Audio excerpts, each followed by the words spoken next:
ధ్యానమిత్రులకు శుభోదయం.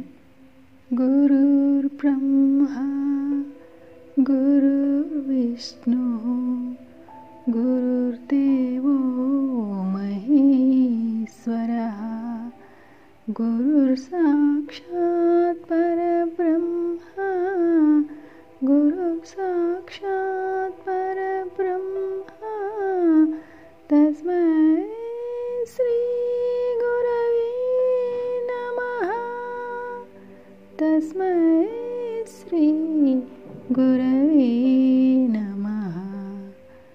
ఓం శ్రీ గురుభ్యో నమః.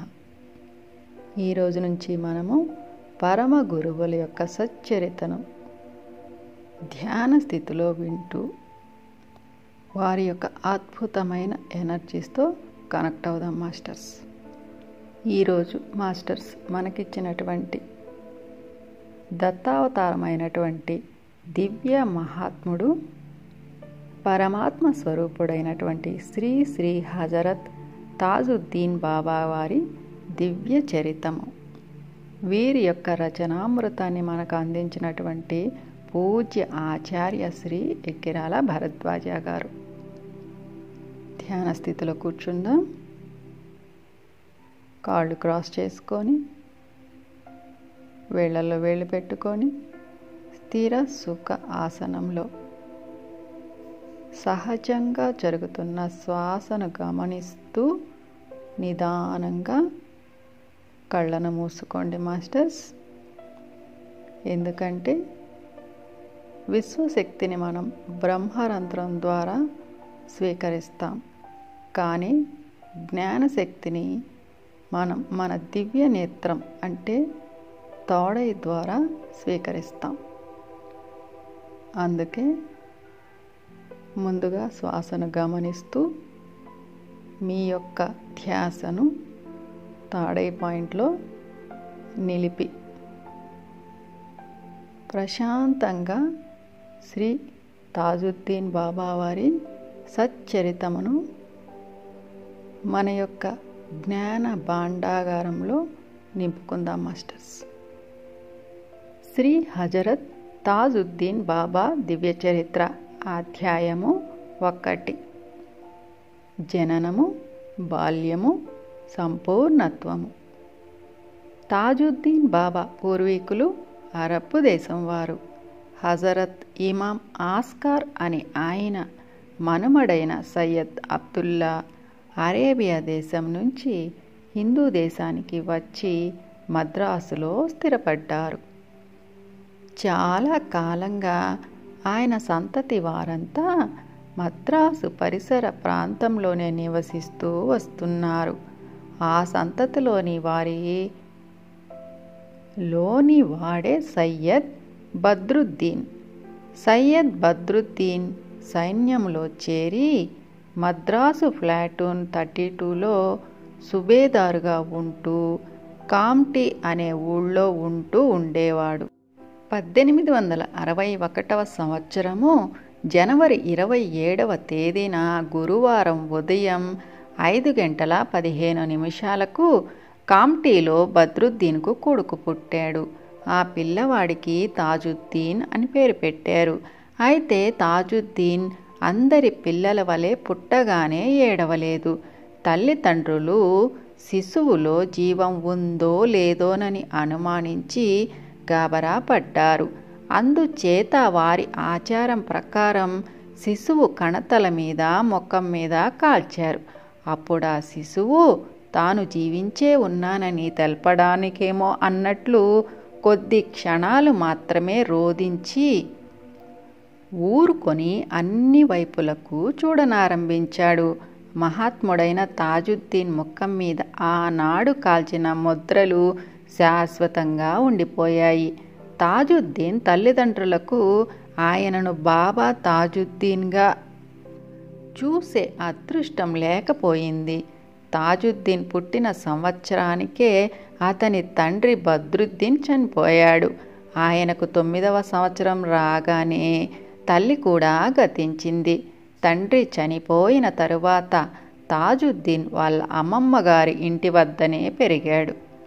అతనిని 6వ ఏట స్కూల్లో చేర్పించారు. 6వ సంవత్సరం నుంచి 18వ సంవత్సరం దాకా తాజుద్దీన్ అరబ్బీ, పార్సీ, ఇంగ్లీషు భాషలు నేర్చుకున్నాడు. ఆశీర్వాదం. తాజుద్దీన్ 6వ సంవత్సరంలో ఒకసారి స్కూల్లో ఉండగా ఆ ఊళ్ళో ప్రఖ్యాతిగాంచిన ముస్లిం మహాత్ముడైన హజరత్ అబ్దుల్లా షా తాజుద్దీన్ను చూడటానికి వచ్చాడు. ఆ మహాత్ముడు తాజుద్దీన్ వైపు దృష్టి నిగిడ్చి చూసి సంచిలోంచి కొంత మిఠాయిని తీసి కొంచెం చప్పరించి తాజుద్దీన్ నోట్లో వేశారు. తరువాత పక్కనే ఉన్న ఉపాధ్యాయునితో ఆయన, ఇతనికి మీరేం బోధించగలరు? క్రిందటి జన్మలలోనే ఇతడు నేర్చుకోవలసినన్నీ నేర్చుకున్నాడు అని. తాజుద్దీన్తో మితంగా తిను, మితంగా నిద్రపో, మితంగా మాట్లాడు, ఖురాన్ చదివేటప్పుడు మహమ్మదుల వారే నీలో ఉండి చదువుతున్నట్లు భావించుకో అని చెప్పి వెళ్ళారు. ఈ అసామాన్యమైన సంఘటన తాజుద్దీన్లో అద్భుతమైన మార్పు తెచ్చింది. 3 రోజుల పాటు అతని కళ్ళ వెంట సంతత ధారగా నీళ్లు కారసాగాయి. అప్పటి నుంచి తాజుద్దీన్కు ఆట పాటల యందు విముఖత కలిగింది. ఆయన ఒంటరిగా కూర్చొని గొప్ప సూఫీ మహాత్ములు రచించిన గ్రంథాలను చదువుతూ క్రమంగా అద్భుతమైన వారి నవీన విధానాల వైపు ఆకర్షితుడైనాడు. అతను చదివిన వాటన్నిటిలోకి ఒక మహాత్ముడు రచించిన ద్విపద తాజుద్దీన్ హృదయాన్ని పూర్తిగా ఆక్రమించింది. అదేమిటంటే, సారాయి త్రాగు, ఖురాను, కాబాను తగలబెట్టు, కావాలంటే దేవాలయంలో నివసించు, కానీ ఏ మానవుని మనస్సును గాయపరచుకు. హజరత్ అబ్దుల్ షా గొప్ప ముస్లిం మహాత్ముడు. పైన చెప్పిన ద్విపద సాహిత్యపరమైన అర్థంతో ఆ మహాత్ముడు చెప్పాడనడం సరికాదనిపిస్తుంది. సూఫీ మహాత్ములు వ్రాసే అటువంటి ద్విపదలు భాగవర్పితమైన భాషలో ఉంటాయి.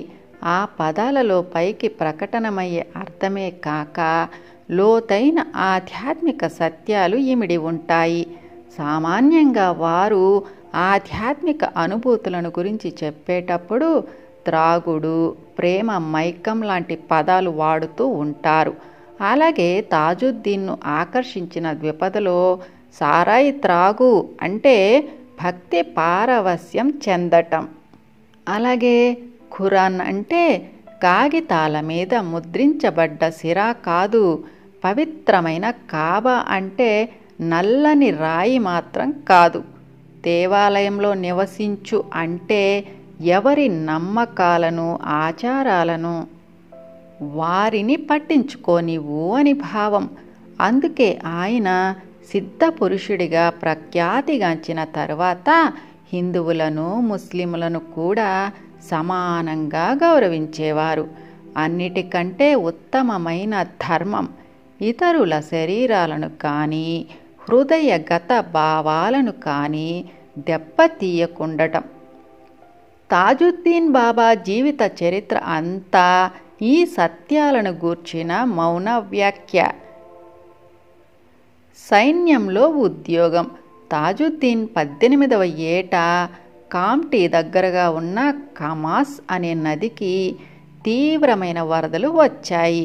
ఆ వరదలకు తట్టుకోలేక తాజుద్దీన్ మామగారిల్లు కూలిపోయింది.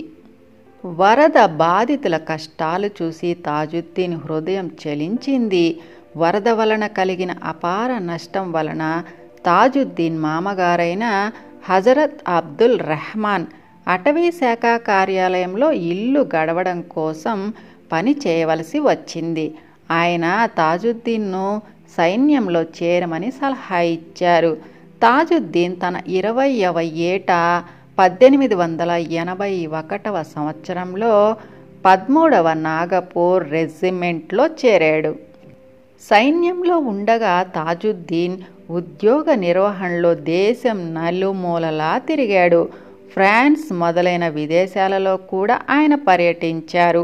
విదేశాల నుంచి వచ్చాక వారి రెజిమెంట్ హైదరాబాదులో గ్రాస్ ఫారం అనే చోట స్థావరం ఏర్పరచుకున్నారు. అక్కడ ఉన్న బెంజ్ అనే అమెరికన్ అధికారి తాజుద్దీన్తో పరిచయం ఏర్పాటు చేసుకున్నాడు. ఆయన తాజుద్దీన్ దగ్గర ఖురాన్ అంతా నేర్చుకున్నాడు. విలియం అనే ఆయన కూడా తాజుద్దీన్కు సన్నిహితుడై ఆధ్యాత్మికంగా పురోగమించారు. తరువాత విలియం కలకత్తా వెళ్ళిపోయాడు. బంగ్మెరి అనే చోట నేటికి ఆయన సమాధి చూడవచ్చు. 1884 సంవత్సరంలో తాజుద్దీన్ వాళ్ళ సైనిక దళం సౌగర్ అనే చోటుకు చేరింది. సైన్యంలో పనిచేసే రోజుల్లో తాజుద్దీన్ నమాజ్ చేయడంలో ఎప్పుడూ అశ్రద్ధ చూపలేదు. సౌగర్లో ఉండేటప్పుడు ఒక రోజున తాజుద్దీన్కు అద్భుతమైన కంఠధ్వని వినిపించింది. ఆ శబ్దానికి ఆకర్షితుడై ఆయన అది ఎటు నుంచి వస్తుందో ఆ దిక్కుగా పోతూ ఊరి బయట హజరత్ దావూద్ షా అనే ముస్లిం మహాత్ముని నివాసం దగ్గరకు చేరాడు. అప్పటి నుంచి తాజుద్దీన్ రోజు వెళ్ళి ఆ మహాత్ముని సేవించుకునేవాడు. ప్రతిరోజు తన ఉద్యోగ ధర్మం ముగిశాక తాజుద్దీన్ ఆ మహాత్ముని దగ్గర కూర్చొని వీలైనంత ఎక్కువసేపు ధ్యానంలో గడిపేవాడు. ఒక్కొక్కప్పుడు రాత్రుళ్ళు కూడా ఆయనతోనే ఉండేవాడు. కామ్టీలో ఉండే తాజుద్దీన్ బామ్మగారు తాజుద్దీన్ రాత్రులు సైనిక గుడారంలో ఉండటం లేదని తెలిసి ఆయన ఏదో దుష్ట సాంగత్యానికి లోనయ్యాడని తలచి సన్గర్ వచ్చింది. ఒకరోజు రాత్రి రహస్యంగా తాజుద్దీన్ను వెంబడించి ఆయన ముస్లిం మహాత్ముని దగ్గర కూర్చొని ధ్యానం చేసుకుంటూ ఉండడం చూసింది. మరునాడు ఉదయమే తాజుద్దీన్ ఇంటికి రాగానే ఆమె ఆయనకు పలహారం పెట్టింది. కానీ తాజుద్దీన్ వాటిని తినక, నా దగ్గర లడ్డు జిలేబీ ఉన్నాయి, నేను వాటినే తింటాను అంటూ ఆయన చేతిలో ఉన్న 2 రాళ్లను చప్పరించసాగాడు. తాజుద్దీన్ చేసిన ఈ పని బామ్మగారిని ఆశ్చర్యంలో ముంచింది. తాజుద్దీన్ దైవ చింతనలో కాలం గడుపుతూ ఉండటం వల్ల ఆయనలో గొప్ప ఆధ్యాత్మిక శక్తులు మేల్కొన్నాయని ఆమె గుర్తించింది. తాజుద్దీన్ ఏ దుష్ట సాంగత్యానికి లోను కాలేదని సంతోషిస్తూ ఆమె తిరిగి కామ్టీ వెళ్ళిపోయింది. దావూద్ చిస్తీ గారు మరణించాక కూడా తాజుద్దీన్ ఆయన సమాధి దగ్గర కూర్చొని ఆధ్యాత్మిక సాధనలు కొనసాగించాడు. హజరత్ దావూద్తో కలవడం తాజుద్దీన్ జీవితంలో ముఖ్యమైన మరొక సంఘటనగా చెప్పుకోవచ్చు. ఆయన ఆధ్యాత్మిక సాధన రోజు రోజుకు తీవ్రమయ్యేసరికి సైన్యంలో ఉద్యోగం ఆయనకు పెద్ద అవరోధంగా తయారైంది. ఆయన తన ఉద్యోగానికి రాజీనామా చేస్తున్నట్లు సైన్యాధిపతికి వ్రాసుకున్నాడు. చక్కని ఉద్యోగాన్ని వదులుకుంటున్నందుకు ఆశ్చర్యంతో తాజుద్దీన్ బంధువులకు ఈ విషయం తెలియజేశాడు ఆ కమాండర్. తాజుద్దీన్కు మతి ఏమన్నా భ్రమించిందేమోనని భయపడుతూ బామ్మగారు సౌగర్ వచ్చి మనవడిని చూసింది. అప్పటికే తాజుద్దీన్ పూర్తిగా మారిపోయాడు. ఏదో అతీతమైన వస్తువు కోసం పరితపిస్తూ ఆయన శారీరక అవసరాలను, ప్రాపంచిక బాధ్యతలను పూర్తిగా విస్మరించి తిరగసాగాడు. ఇప్పటి తాజుద్దీన్ ఇదివరకు చూసిన తాజుద్దీన్ కాదు. ఆమె వెంటనే మనవడిని తనతో పాటు కామ్టీ తీసుకెళ్ళింది.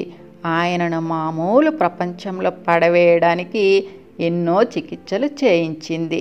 ఆయన పిచ్చిని తగ్గించడానికి వైద్యులు, మంత్రవేత్తలు, ఇంద్రజాలకులు ప్రయత్నించి నిష్ఫలులయ్యారు. ఆయనకు పిచ్చి అనుకోవడం వారి పిచ్చి. అంతేగాని దైవ కృప, గురువు యొక్క ఆశీర్వాదం వల్ల తాజుద్దీన్ బాబా తన అస్తిత్వాన్ని మరిచిపోయి ఆధ్యాత్మిక స్థితుల్లో ఉన్నత దశ అయిన అద్వైత స్థితిని అనుభవిస్తున్నారని వారు గుర్తించలేకపోయారు. ఊరి ప్రజలంతా ఆయనొక పిచ్చివాడనేవారు. పిల్లలు చుట్టూ గుంపుగా చేరి రాళ్ళు ఆయన మీదకు విసిరేవారు. ఆయన వారికెన్నడూ అడ్డు చెప్పక చిరునవ్వుతో అంతా సహించేవారు. ఇంకా పైగా పిల్లలు తనను కొట్టడాని కోసం తనే రాళ్లన్నీ ఏరుకొచ్చి కుప్పలు కుప్పలుగా పోసి ఉంచేవారు. ఇతరులెవరైనా అది చూసి మందలిస్తే మధ్యలో కల్పించుకున్నందుకు వారిపై కోపగించుకునేవారు. ఈ స్థితిలో తాజుద్దీన్ బాబా 4 సంవత్సరాలు కామ్టీలో ఉన్నారు. ఆ సమయంలోనే ఆయన బామ్మగారు తన మనమడు గొప్ప ఔలియా అవుతాడనే సంగతి తెలియకుండానే మరణించారు. అప్పుడు తాజుద్దీన్ మామగారైన రెహమాన్ గారు ఆయనను చాండాకు తీసుకువెళ్ళారు. అక్కడ కూడా తాజుద్దీన్కు కొంతకాలం వైద్యం చేయించి ఫలితమేమీ కనిపించకపోయేసరికి ఆయనను తీసుకువచ్చి మళ్ళీ కామ్టీలో వదిలిపెట్టారు. తాజుద్దీన్ వంతెనల క్రింద పాడుబడిన ఇళ్లలో నివసించేవారు. ఆయన ఎండను వానను ఎన్నడూ లెక్క చేయలేదు. వాన వస్తే ఏదో ఒక చెట్టు కింద నుంచునేవారు. ఏదైనా తినాలని కానీ తాగాలని కానీ ధ్యాసే లేక ఆయన పూర్తిగా నగ్నంగా సంచరించేవారు. ఎవరైనా ఎప్పుడైనా తినమని ఆయనకేమైనా పెడితే రోడ్డు మీద పోయే ఏ కుక్కకో దానిని పెట్టేసేవారు. తాజుద్దీన్ పట్ల ప్రతి మనిషి నిర్లక్ష్యంగా ఉన్న ఆ సమయంలో దైవ హస్తము ఆయనను ప్రజల్లోకి తోసింది. ఆయనలో నుంచి అద్భుతమైన మహిమలు ప్రకటమవడం మొదలయ్యేసరికి తాజుద్దీన్ వ్యక్తిత్వం, ఆయన శక్తి ప్రజలకు అర్థమవసాగాయి. తరువాత వందల సంఖ్యలో జరిగిన అద్భుత మహిమల గురించి ప్రజలంతా కథలుగా చెప్పుకోసాగారు. తాజుద్దీన్ను లోకమంతా తాజుద్దీన్ బాబాగా వ్యవహరించసాగారు. ఆ లీలలలో కొన్నింటిని మనము కూడా చూద్దాము. అధ్యాయం 2 అద్భుత మహిమలు. వింతైన జ్యోతిష్యం.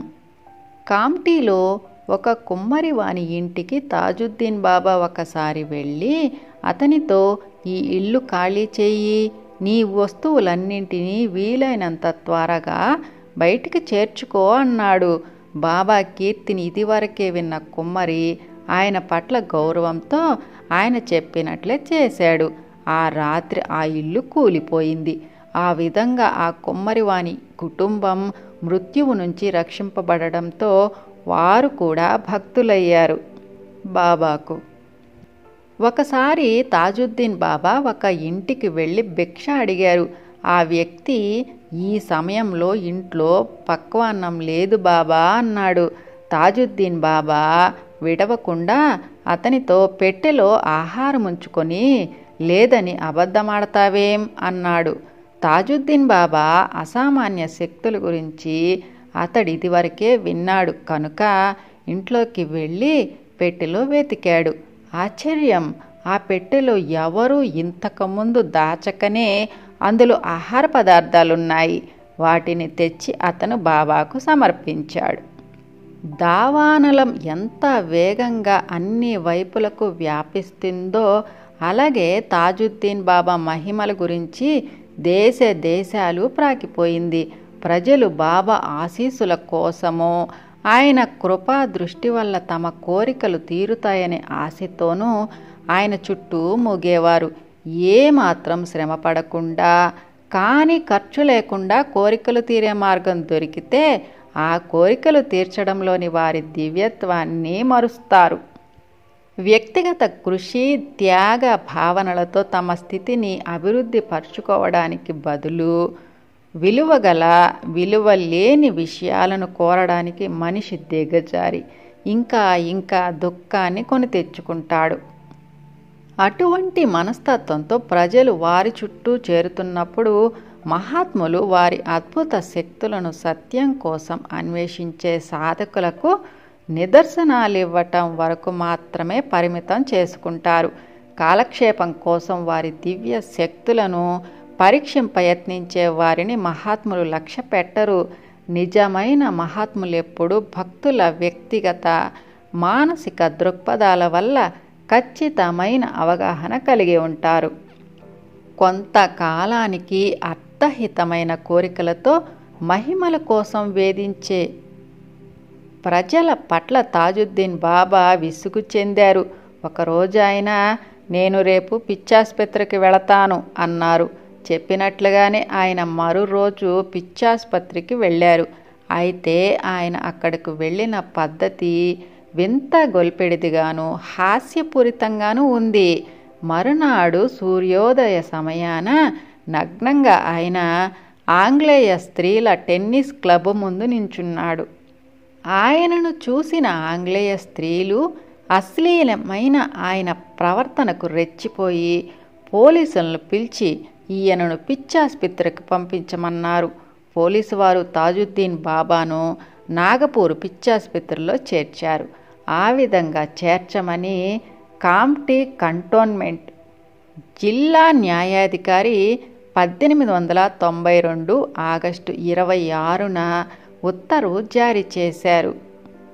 తాజుద్దీన్ బాబాను పిచ్చాసుపత్రిలోని ఒక గదిలో పెట్టి తాళం వేసినప్పటికీ ఆయన తరచుగా నాగపూర్ వీధులలో తిరుగుతూ కనిపిస్తూ ఉండడంతో పిచ్చి తాజుద్దీన్ మాత్రమే గదిలో బంధించగలరని, మహాత్ముడైన తాజుద్దీన్ బాబాను అలా ఎవరూ బంధించి ఉంచలేరని అందరికీ తెలిసిపోయింది.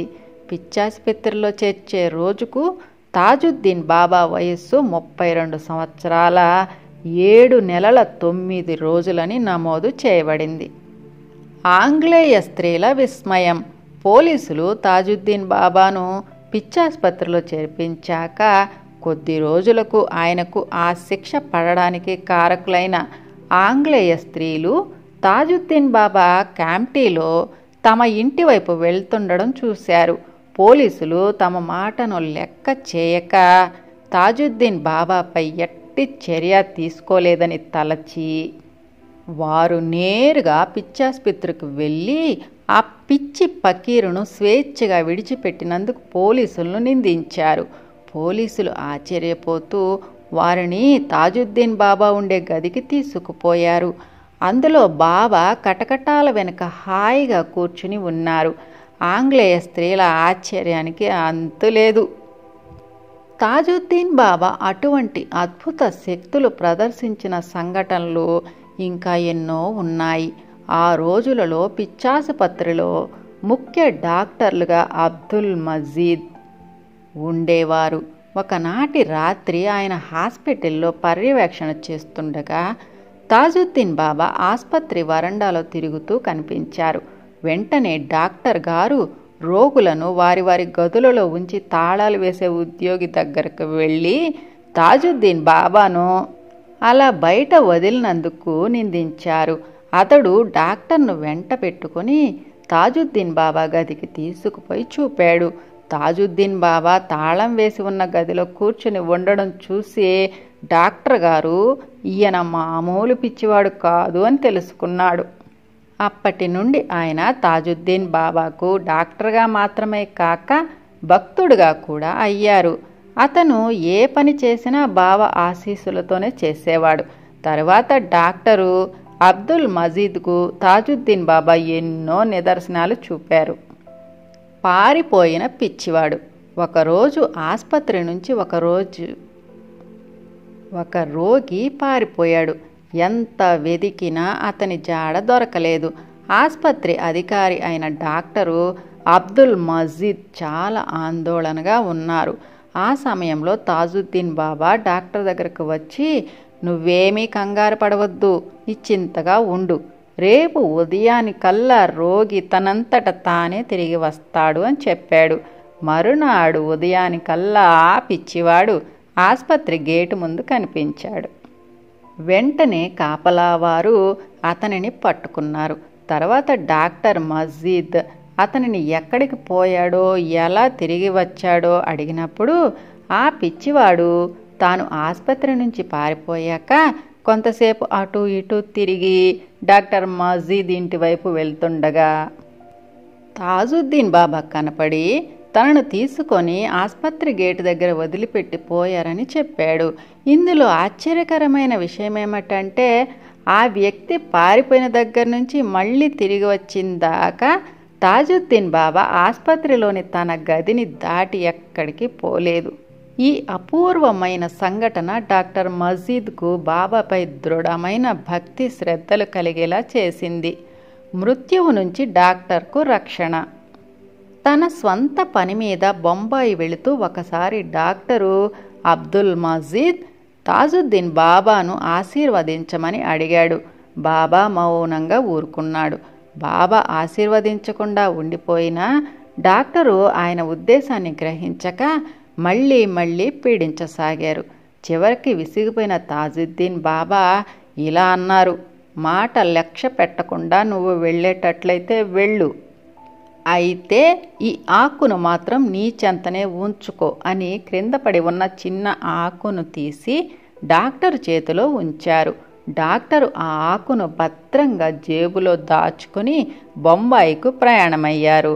రైలులో ప్రయాణం చేస్తూ అతడు భూసావల్ రైల్వే యార్డులో కిందకు దిగాడు. అతడు పట్టాల మీద ఉండగా హఠాత్తుగా ఒక రైలు ఇంజన్ అదే పట్టాల మీద వేగంగా వచ్చింది. అందరూ డాక్టరు ఇంజన్ కింద పడి చనిపోయి ఉంటాడని, తప్పించుకోవడానికి అక్కడ ఏమాత్రం అవకాశం లేదని అనుకున్నారు. కానీ సరిగ్గా ఇంజన్ వచ్చి డాక్టర్ను గుద్దబోయే సమయంలో డాక్టర్ స్పృహ కోల్పోయి పట్టాల మీద పడిపోయారు. ఆశ్చర్యకరంగా ఇంజన్ నిలిచిపోయింది. తాము ఆపకుండానే ఇంజన్ ఎందుకు ఆగిపోయిందా అని డ్రైవరు, బొగ్గు వేసేవారు దిగివచ్చి చూశారు. బ్రేకులు వేయకుండానే ఇంజన్ ఆగిపోవడం, పట్టాల మీద డాక్టర్ మజీద్ పడి ఉండటం చూసి ఇంజన్ డ్రైవరు, మిగతా సిబ్బంది డాక్టర్ గొప్ప మహాత్ముడై ఉంటాడని తలచారు. ఆయన ప్రదర్శించిన అద్భుత మహిమకు అందరూ ఆయనను కీర్తించసాగారు. ఈ సంఘటనను అప్పుడు రైల్వే స్టేషన్లో ఉన్న జనమంతా చూశారు. డాక్టర్ మజీద్ వెంటనే తాను తాజుద్దీన్ బాబా భక్తుడనని, ఆయన ప్రయాణానికి మొదట అంగీకరించలేదని, కానీ తన బలవంతం మీద ఆయన ఆశీర్వదిస్తూ ఈ ఆకును వెంట ఉంచుకోమన్నారని, ఈ మహిమ అంతా బాబా ప్రసాదించిన ఆకుదేనని, తనది కాదని అందరికీ చెప్పాడు. బొంబాయి సేత్ కథ. డాక్టర్ మజీద్ బాబాతో స్వయంగా తనకు గల అనుభవాలే కాక బాబా పిచ్చాసుపత్రిలో ఉండగా ఆయనకు దగ్గరకు వచ్చే అసంఖ్యాక భక్తుల అనుభవాలను చూశారు. ఒకసారి బొంబాయి నుంచి ఒక పెద్ద సేతు వచ్చాడు. ఆయన తండ్రికి తీవ్రంగా జబ్బు చేసింది. బొంబాయిలో ఉన్న పెద్ద డాక్టర్లందరూ రోగ నివారణ చేయలేకపోయారు. తన తండ్రి జబ్బు నయం చేయమని ప్రార్థించడం కోసం ఆయన తాజుద్దీన్ బాబా దర్శనార్థం వచ్చారు. ఆ సేట్ తన కథను ఇంకా ఆయనతో చెప్పకముందే తాజుద్దీన్ బాబా అతనితో, నువ్వు ఇంటికి వెళ్ళు, నీ తండ్రికి జబ్బు నయమైంది అన్నాడు. అయితే ఆ సేట్ ఆ మాటలు నమ్మక తనను వదిలించుకోవడానికి బాబా అలా చెప్పారనుకొని అక్కడి నుండే తండ్రి పరిస్థితిని తెలియచేయమని ఇంటికి టెలిగ్రామ్ ఇచ్చాడు. వెంటనే ఇంటి వద్ద నుంచి అతని తండ్రి రోగం పూర్తిగా నివారణ అయిందని టెలిగ్రామ్ వచ్చింది. అతడు కృతజ్ఞతలతో తాజుద్దీన్ బాబా పాదంపై పడి నమస్కరించాడు. సంతోషంతో ఆ రోజు అతడు పేదలకు అన్నదానం చేశాడు. ఇలాగే ధ్యాన స్థితిలో, శూన్య స్థితిలో తాజుద్దీన్ బాబా వారి యొక్క ఎనర్జీస్ మీ లోపలికి ఎలా ప్రవేశిస్తున్నాయో గమనించుకుంటూ అలాగే ఎంతసేపు అయితే అంతసేపు అలాగే ధ్యానాన్ని కంటిన్యూ చేయండి మాస్టర్స్. ఈ చరిత్ర కంప్లీట్ అయ్యేసరికి మనం తాజుద్దీన్ బాబా వారి పూర్తి కాన్షియస్తో మన కాన్షియస్ కంప్లీట్గా కనెక్ట్ అయిపోతుంది.